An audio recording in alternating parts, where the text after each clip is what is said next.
مفتی صاحب ایک جگہ رشتے کی بات چل رہی تھی, انہوں نے کہا ہماری بچی کی 2 سال تعلیم رہتی ہے, آپ شادی کر کے پڑھا لیں. میں نے کہا مخلوط ماحول میں نہیں پڑھا سکتا. انہوں نے کہا کہ تو دقیانوسی, رشتے سے انکار کر دیا. کہ میں بالکل ٹھیک کیا, بالکل ٹھیک کیا. دقیانوسی نہیں ہے, مخلوط ماحول میں پڑھنا. بہاولپور یونیورسٹی کا دیکھ لو, بہاولپور یونیورسٹی میں 5500 لڑکیوں کا اسکینڈل آیا ہے.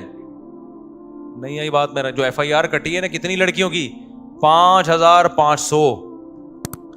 یہ اگر اس کا 5واں 10واں حصہ بھی کسی مدرسے میں ہوتا نا تو آپ دیکھتے کیا طوفان کھڑا ہوتا, کیا طوفان کھڑا ہوتا. میں نہیں کہہ رہا مدرسے میں کوئی ایسا واقعہ ہوتا ہی نہیں ہے, مدرسے والے بھی انسان ہیں, کہیں کا دکا ہر جگہ جہاں بھی بڑے پیمانے پر کوئی کہیں نہ کہیں کچھ تھوڑا بہت فساد ہوتا ہے. غلط ہے نہیں, وہ بھی نہیں ہونا چاہیے, لیکن خدا کی قسم اتنا نہیں ہوتا جتنا یونیورسٹیوں اور کالجز میں ہوتا ہے. مدرسے میں اس کا عشر عشیر بھی نہیں ہوتا, پھر بھی ذرا سا کچھ ہو جائے تو کتنا بڑھایا جاتا ہے اس کو. تو یہ تو کو ایجوکیشن کی تباہ کاریاں ہیں جو بہاولپور یونیورسٹی میں ہوا. اور جو ہمارے سامنے جو کیسز آتے ہیں جو بیان کرنے کے نہیں ہوتے وہ اور ہیں. میرے پاس تو کیسز آ چکے ہیں کہ کیا کیا, جو سارے پروفیسر ایک جیسے نہیں ہوتے, لیکن پروفیسر کو کون سا دودھ کے دھلے ہوئے ہوتے ہیں, وہ بھی آدمی پہلے ٹیچر. جب آپ جوان خوبصورت لڑکیاں ایک پروفیسر کے سامنے رکھ دو گے, اس کو اپنی بیوی اچھی لگے گی؟ وہ کیا اپنی بیٹیاں سمجھ کے دیکھے گا؟ وہ کیا لگتی ہے ان کی جو آپ وہ کہتے ہیں کہ جی استاذ جو ہے باپ کی طرح ہوتا ہے, باپ کی طرح ہوتا ہے. باپ تھوڑی ہوتا ہے وہ,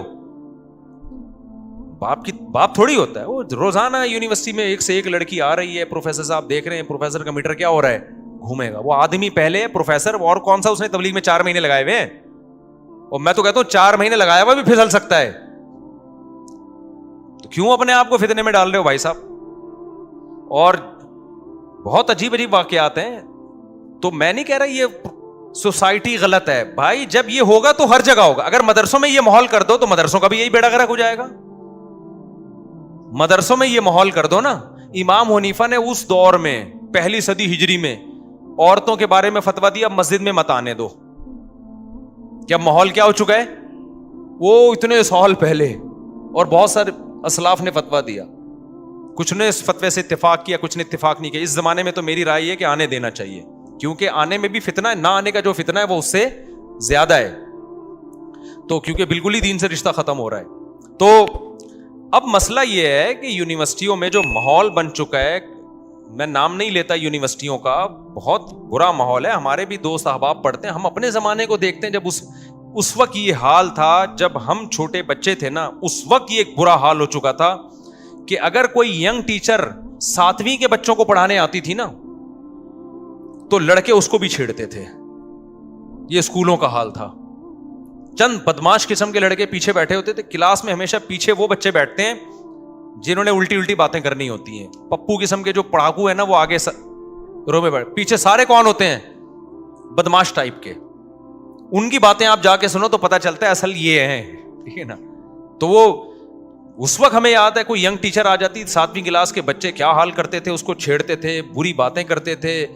ایک دن تو ایک ٹیچر وہ چھوڑ کے اسکول چلی گئی, ہمارے اسکول میں ٹیچر وہ اسکول چھوڑ کے چلی گئی. تو یہ بات کر رہا ہوں گا میں 90s کی.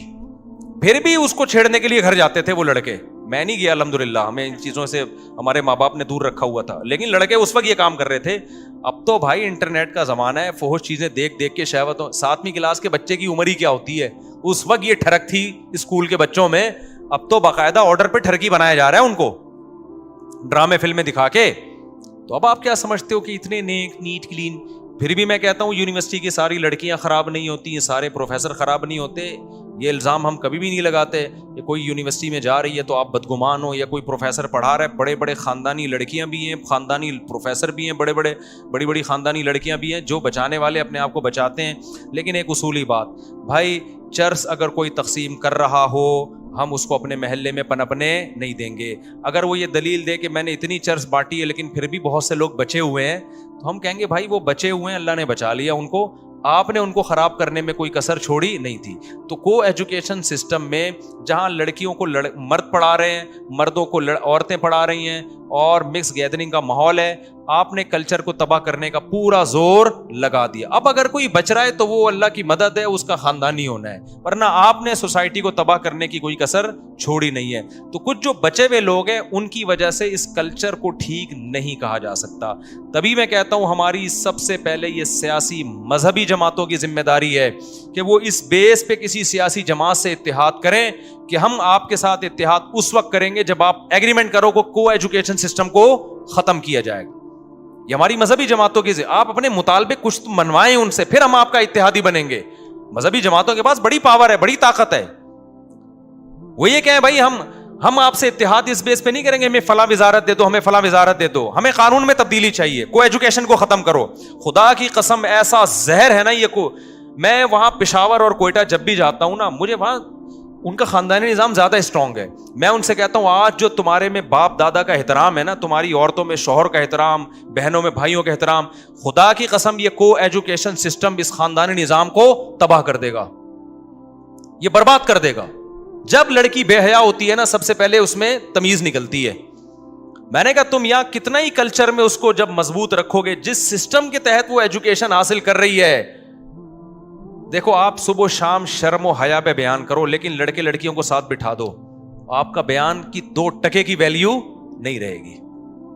میں نے کہا آپ جتنا ان کو حیا, جب آپ نے ان کو لڑکیوں کو سامنے بٹھا دیا لڑکوں کے ساتھ, اور فیمیل میل کو پڑھا رہی ہے, میل فیمیل کو, حیا کیا ہو جائے گی؟ یہ تقیانوسی والی باتیں لگیں گی کچھ دنوں میں. میں نے کہا پھر اس کے بعد جب بے حیائی ایک دفعہ آ گئی نا, تو پھر باپ باپ نہیں رہتا, ماں نہیں رہتی, شوہر شوہر نہیں رہتا, بھائی بھائی نہیں رہتا. تو تمہارے کلچر کی واٹ لگ جائے گی. لیکن کوئی جتنی مرضی چیخ لو یار, کوئی آواز نہیں اٹھاتا. تو سیاسی تنظیموں جو مذہبی ہیں ان کی پہلی ذمہ داری ہے, بولے بھائی ہم اتحاد, ان کے پاس پاور ہے نا, وہ خود حکومت بنا نہیں سکتی, لیکن ان کے اتحاد سے حکومتیں بنتی بھی ہیں, گرتی بھی ہیں. وہ یہ مطالبہ رکھیں بھائی ہم آپ کے ساتھ اتحاد کا ہاتھ اس وقت بڑھائیں گے, ہمیں وزارت دو نہ دو, لیکن یہ ایگریمنٹ کرو کہ یہ کو ایجوکیشن اسکولوں سے بھی ختم, یونیورسٹیوں سے بھی ختم. لڑکیوں کے الگ کالج ہوں گے, لڑکوں کے الگ کالج, لڑکیوں کی یونیورسٹی الگ ہوں گی, لڑکوں کی الگ. جتنا پاسبل ہے اتنا تو کرو نا, اور نہیں ہوتا کم سے کم آخری درجہ اتنا کر لو کہ جو لڑکیاں صحیح ماحول میں پڑھنا چاہتی ہیں ایسے اچھے کالجز ہوں جو صرف گرلز کے ہوں, ایسی اچھی یونیورسٹی صرف لڑکیوں کی ہوں, تاکہ جو باپ چاہتا ہے کہ میں اپنی بیٹی کو ایجوکیشن سسٹم سے بچاؤں, اس کے پاس آپشن تو ہو کہ بھائی یہ والی یونیورسٹی ہے, یہ ایسی ہے جہاں صرف لڑکیاں پڑھیں اور اس کا معیار بھی اچھا ہو. جب آپ کچھ بھی نہیں کرنا تو بھائی پھر کیا رہ گیا یار. آپ اپنی اس طاقت کو دیکھو, ہمارے پاس محدود طاقت ہوتی ہے, ہر جگہ انسان اپنی فورس کو استعمال نہیں کر سکتا. تو کچھ چیزیں ہیں جن پہ آپ زور لگاؤ, عدالتی خلا کے خلاف آپ آواز اٹھاؤ, اس سے آپ کا خاندانی نظام اگلی نسلوں میں ایسا تباہ ہونے والا ہے کہ آپ کی سوچ ہوگی. میں جو چیخ رہا ہوں نا, میں پاگل تھوڑی ہوں, مجھے کیا یار, مجھے کوئی اپنے گھر والوں سے خوف تھوڑی ہے کہ وہ جا کے خلا لے لیں گے. میں تو آپ لوگوں کے لیے کر رہا ہوں کہ اگلی نسل میں جب یہ خلا کے کیسز بڑھیں گے نا, مرد اور عورت کا رشتہ گیا تیل لینے, ہر وقت مرد کو کھٹکا لگا رہے گا, ذرا سی آنکھیں دکھائیں کھلا, ذرا سا مسئلہ کیا کھلا, اس کے بعد مرد بیوی سے وفا کرنا چھوڑ دے گا, بولے گا بھائی ٹائم پاس کر, رکھیل کے طور پہ رکھو اس کو, جیسے مجھے طلاق کا اختیار ہے اس کے پاس بھی اختیار ہے پورا. ابھی تو بہت سی خواتین کو پتہ بھی نہیں ہے, تو ایسے ٹھینگا دکھائیں جیسے انگریزوں کے یہاں ہوتا ہے. انگریز تھوڑی بیوی سے اتنی وفا کرتا ہے, وہ کہتا ہے یار کسی بھی وقت بھاگ سکتی ہے. تو انہوں نے پھر قانون بنائے طلاق سے بچنے کے لیے, آدھی جائیدادیں دینی پڑیں گی, فلانا ہوگا, ڈمکانا ہوگا, اتنا کچھ انہوں نے کر لیا. تو مرد پھر کیا کرتا ہے, وہ ریلیشن چھوڑ دیتا ہے, ڈیورس پیپر نہیں بناتا. اس کو پتا ہے یار میں نے ڈیورس دی تو آدھی پراپرٹی اس کی ہو جائے گی, تو پھر بہتر ہے کہ ویسے چھوڑ دو, پیپر میں ڈیورس مت دو, تو ایسے چھوڑ دیتا ہے. تو میاں بیوی کا رشتہ گن پوائنٹ پہ تو ہو ہی نہیں سکتا. اسلام نے احسان کیا عورت کے اوپر, عورت کو بتا دیا بھائی جب تک یہ نہیں چھوڑے گا تم نہیں جا سکتی. اس سے عورت بھی گزارا کرتی ہے, بھائی اب ہو گئی اب چلاؤ, اس کے مزے پھر آخری عمر میں اٹھاتی ہے عورت. اور مرد بھی پھر کہتا ہے یار میری ہے تو کوئی بات نہیں یار, اس کے لیے جائیدادیں بناؤں گا, اس کے لیے گھر بناؤں گا, میرے بچوں کی ماں ہے. جب مرد کو پتا چل جائے کہ یہ رشتہ کبھی بھی کورٹ کے ذریعے بھاگ سکتی ہے, اور عورت کو بھی بھاگنے کا, تو عورت میں برداشت ویسے ہی کم ہے. جنہوں نے بھی خلے لے کے میاں سے بھاگی ہے نا, اس کے بعد ان کی زندگی عذاب میں گزری ہے, کتنی پچھتائی ہیں کہ ہم نے کیا کیا. صبر کر لیتے تو آج عیاشی کرتے. تو یہ ہم اس لیے چیخنے ہیں. تو ہماری جتنی بھی دینی سیاسی تنظیمیں, لبرل لوگ تو یہ کام کریں گے نہیں, لبرل لوگوں پہ تو اوپر سے وہ تو پریشر ہوتا ہے, جتنی سیاسی دینی تنظیمیں ان کی ذمہ داری ہے کہ دو مسئلوں پہ دبا کے آواز اٹھائیں، وہ ایک کو ایجوکیشن سسٹم کے خلاف، ایک ہی عدالتی خلا کے خلاف، تاکہ ہمارا خاندانی نظام بچے. بعد میں پھر اسلامی احکام وہ اگلا اسٹیپ ہے. پہلے یہی اگر ہم گھوڑے اور گدے گھوڑوں والی لائف ہو گئی تو نماز روزے کا کیا کرنا ہے؟ لیکن خاندانی تباہ ہو جائے گا، ابا لیس ہو جائیں گے. ملیشیا میں جاؤ نماز سب پڑھتے ہیں، ابا بابا کا سیٹ اپ خراب ہوا ہے ملیشیا میں. اسکارف سب لڑکیاں لیتی ہیں ملیشیا میں، پابندی ہے، لا ہے.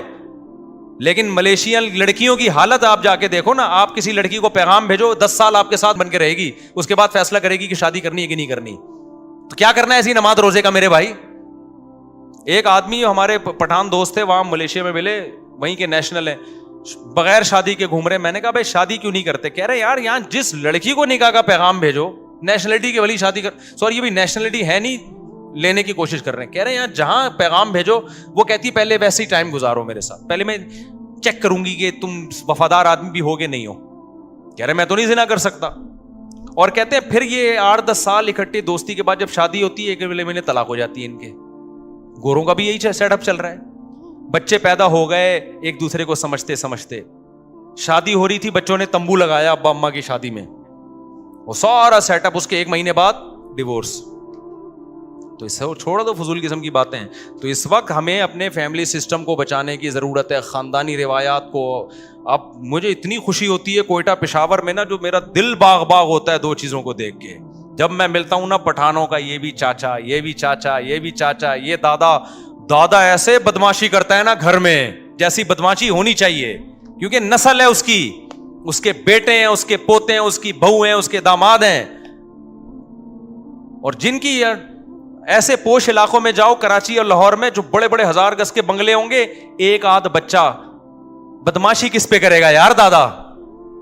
میں جاتا ہوں نا، لاہور بھی جاتا ہوں، اسلام آباد بھی جاتا ہوں، کراچی میں بھی 1000 گز کے بنگلے ہیں، بوڑھے ایسے ہی زندگی گزار رہے ہیں یار. تمہیں تو اولاد ہی نہیں ہے. کہہ رہے ہیں بھائی اتنا پیسہ تھا، 2 بچے، ایکچولی اچھی طرح سے تربیت ہوگی ان کی، اب ختم. اور کوئٹہ پشاور جاؤ، دل باغ باغ، ان کے بھی 1000 گز کے بنگلے، ایسے ماشاءاللہ چاچے، بیٹے، داماد، بہویں، اتنا ایک دادا کی زندگی دیکھ کے مزہ آتا ہے یار. دادا کی زندگی دیکھ کے مزہ آتا ہے. ابے یار دادا ہے یار، یہ میرا دل بڑا خوش ہوتا ہے. ابھی میں گیا تھا نا پشاور، جن کے یہاں ٹھہرا، حویلی تھی ان کی، بڑے ماشاءاللہ. انہوں نے کہا یہ میرے والد صاحب ہے. میں نے کہا nice to meet you. Pashto میں نے کہا نا نائس ٹو میٹ یو. جو بھی مجھے اس وقت پشتو اللہ نے القا کی، جو اللہ کی طرف سے الہام ہوا مجھے، نائس ٹو میٹ، اس کا ترجمہ یہ بنتا ہے. انہوں نے کہا یہ میرے چاچا ہیں. میں نے کہا یہ کوئی پڑوسی ہوں گے؟ یہ میرے دوسرے چاچا، یہ میرا تایا، یہ میرا. ختم ہی نہیں ہو رہے. اور کوئی ایسا نہیں کہ خوراک کی کمی سے پتلے رہ گئے ہوں. فیملی پلاننگ والے کہتے ہیں نا اتنے بچے ہوں گے کھائیں گے کہاں سے. کوئی میں نے زیادہ بچوں والا دبلا، سارے لہیم شہیم ماشاءاللہ جان. میں نے کہا یار، اور سب غریب تھے. کہہ رہے ہمیں تو نسل اولاد کے بعد ہی پیسہ آیا ہے، کیونکہ جو کاروبار تھا اس میں بیٹے کیا بنتے چلے گئے، سہارا بنتے چلے گئے. ایسا نوٹ آنا شروع ہوئے، کروڑوں کے بزنس ہو گئے ان لوگوں کے. تو ابھی میں گیا تو 2 دن تک چاچاؤں سے ملتا رہا. یہ چاچا اس کے ساتھ سیلفی. میں نے کہا مجھے کسی سے ملانا نہیں. انہوں نے کہا یہ تو ہمارا چاچا، ان سے تو ملے نا. میں نے کہا آپ چاچا سے تو ملیں گے. پھر انہوں نے کہا یہ ماموں. میں نے کہا پہلے چاچا ختم ہو جائے پھر ماموں پہ آنا. میں نے کہا بھائی پہلے چاچا کمپلیٹ ہو جائیں پھر ماموں، ورنہ کیا ہو جائے گی، میں پھر کنفیوز ہو جاؤں گا نا. انہوں نے کہا نہیں ابھی چاچا ختم نہیں ہوئے. میں نے کہا پہلے سارے چاچا، ماموں کا اس کے بعد درجہ ہے. خوش ہوتا ہے یار دل دیکھ کے. خاندان ہے یار، ایک دسترخوان لگ رہا ہے، بیٹھ رہے ہیں، رزق چھپڑ پھاڑ کے دروازے پھاڑ کے آ رہا ہے. اللہ کہہ رہا ہے جب اتنے افراد ہیں تو میں کھلاؤں گا. شادیاں بھی ہو رہی ہیں، بہویں بھی ہیں، پوتے بھی ہیں، داماد بھی ہیں. اور یہ جو 2 بچوں کا بیڑا غرق کر دیا لاہور، اسلام آباد اور کراچی میں، ان میں بھی 1000 گز کے بنگلے. میں اب گیا ایک بنگلے میں نے اس دوست سے کہا، میں نے کہا یار یہ اتنے بیڈ روم کس کے لیے ہیں؟ کہہ رہے ہیں ویسے ہی بنائے، کوئی بیڈ روم میں کوئی ہے ہی نہیں. اتنا پیسہ آ گیا. بچے کتنے ہیں؟ 2. اور پھر یہ بھی اپنے ایک بہن ایک بھائی. وہ بہن کہیں جاب پہ گئی ہوئی ہے اور یہ اکیلا. کہہ رہے میں جب جاتا ہوں تو میرے ابا اماں بوڑھے اکیلے ہوتے ہیں اس گھر میں، اور ایسوں کی ایک آدھ بہو آتی ہے، اس سے ویسے ہی ساس سسر کی نہیں بن رہی ہوتی. جب ہول سیل کے حساب سے بیٹے ہوتے ہیں تو بہویں بھی ہول سیل کے حساب سے نا کتنوں سے نہیں بنے گی. کیا خیال ہے؟ کتنوں سے نہیں بنے گی, اور سب کام ڈیوائڈ ہوگا تو ویسے ہی رہ لیں گی وہ, ان میں نفرت پھر کم ہو جاتی ہے. تو اس لیے میں جب بھی وہاں جاتا ہوں پشاور میں, تو میں ان کو کہتا ہوں کو ایجوکیشن کے خلاف آواز اٹھاؤ میرے بھائی. یہ تمہارا خوبصورت نظام اسکول کالج تباہ کریں گے. ایجوکیشن کے نام پہ ہمیں ایجوکیشن سے نفرت نہیں ہے, ہم چاہتے ہیں ہماری سوسائٹی ایجوکیٹڈ ہو, ہم تو چاہتے ہیں, لیکن میں نے کہا ایجوکیشن کے نام پہ نا تمہارا سارا خاندانی نظام کیا ہو جائے گا, تباہ. ایک ہمارے دوست پٹھان تھے, بڑا بزنس تھا, وہ یہاں کراچی میں آئے, مجھے ملے, کہتے ہیں مفتی صاحب میں جب اپنے علاقے میں تھا میرے بچے مجھ سے احترام سے بات کرتے تھے, میرے باپ جب گھر میں آتا سب بچ جاتے تھے اس کے آگے, میری بیٹیاں اب سب آزاد ہو گئے ہیں, تمیز سے بات نہیں کرتے. وہ مجھے کہا میں اپنے بچوں کو اپنی بیٹیوں کو آپ کے گھر لاؤں گا, آپ لوگ ان کو سمجھائیں. کہہ رہے ہم تو یہاں برباد ہو گئے. میں نے کہا تم نے ڈال دیا ہوگا کالج میں نا, یہاں کے اسکول میں ڈال دیا ہوگا نا. میں نے کہا آگے اس سے بڑی برباد, میرے سمجھانے سے وہ نہیں تمیز سے. میں نے کہا کلچر تباہ. میں اسکول کالج کے خلاف نہیں ہوں, ہم بھی کالج میں پڑھے ہوئے ہیں بھائی, ایجوکیشن تو ضروری ہے, لیکن وہ یہ جو ماحول اس وقت یونیورسٹیوں میں دیا جا رہا ہے یہ آپ کے کلچر کو تباہ کر رہا ہے. تو میں تو دیکھ رہا ہوں. میں نے کہا تم ان کو لائے کیوں یہاں پہ, وہیں رکھتے, وہیں پڑھا دیتے یار. تو کہہ رہے مجھے غلطی ہو گئی. تو بچے باغی ہو رہے ہیں بھائی, بدماش ہو رہے ہیں, اور مزید ترقی یافتہ علاقوں کی طرف جائیں گے تو اتنے بدماش ہوں گے, مزید آگے جائیں گے نا آپ, مزید ترقی کرتے کرتے فرانس پہنچ گئے تو پھر آپ مارکیٹ سے شارٹ, ابا ہی نہیں ہوں گے. ایسے بچے ہوں گے جن کے ابا ہی نہیں ہے. یعنی فیملی سمٹتے سمٹتے پہلے بہویں شارٹ ہوئیں, داماد شارٹ ہوئے مارکیٹ سے, پھر بچے شارٹ ہوتے ہوتے ایک بیٹا ایک بیٹی, اس کے بعد انگریزوں کی فیملی اور سمٹی, ابا مارکیٹ سے کیا کر دیا, شارٹ کر دیا. اب سنگل مدر ایک بچہ, اس سے زیادہ چھوٹی ہو نہیں سکتی تھی نا, ورنہ وہ کہتے کہ مدر کو بھی کاٹ کے آدھا کیا جائے, کیونکہ جتنی کم ہوگی اس کو سنبھالنا آسان, اور بچے بھی جتنے کم, تو یہ 6 فٹ کا نہیں, انہیں 3 فٹ کا ہونا چاہیے بڑا ہو کر, تاکہ اس کو کیئر کرنا. نہانے میں پانی کم خرچ ہوگا, جب آدھا ہو جائے گا 6 فٹ کا آدمی 3 فٹ کا رہ جائے گا, نہانے میں پانی کم, یہی دلیل دیتے ہیں وسائل کم خرچ ہوں گے. کہ نہانے میں پانی, شیمپو آدھا استعمال ہوگا, صابن آدھا استعمال ہوگا. ملک کیا کرے گا, انسان تو 3 فٹ کے ہو جائیں گے, لیکن ملک کیا کرے گا, وسائل بچیں گے. تو ایسے وسائل بچا کے کیا کرنا ہے جو انسانوں کو ہی دنیا میں آنے سے روک دے, تمہارے گھروں کی رونق چھین لے بھائی.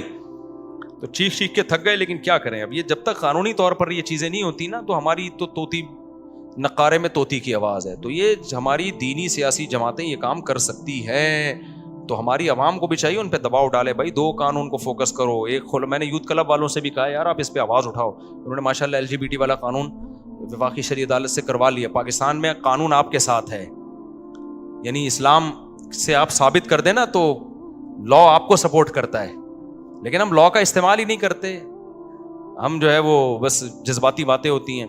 تو اسلامی نظریاتی کونسل آواز اٹھائے, اور یہ جو ہماری دینی تنظیمیں یہ 2 چیزوں پہ آواز اٹھائیں تو بہت بڑی خیر کا فیصلہ ہو جائے گا. ایک عدالتی خلا اور ایک کو ایجوکیشن, بس یہ پھر اسلام آ گیا, بس یہ نا, اور کیا اسلام ہے, یہی اسلام ہے. نماز تو ویسے بھی آپ ڈنڈے سے نہیں آج پڑھا سکتے کسی کو, لوگ خود ہی پڑھ لیتے ہیں, روزہ بھی لوگ رکھ ہی لیتے ہیں, لیکن اگر یہ بے حیائی آئی نا تو جو نمازیں ہیں وہ بھی ختم, روزے بھی کیا ہوں گے, ختم, برباد ہو جائے گی ہماری سوسائٹی بھائی.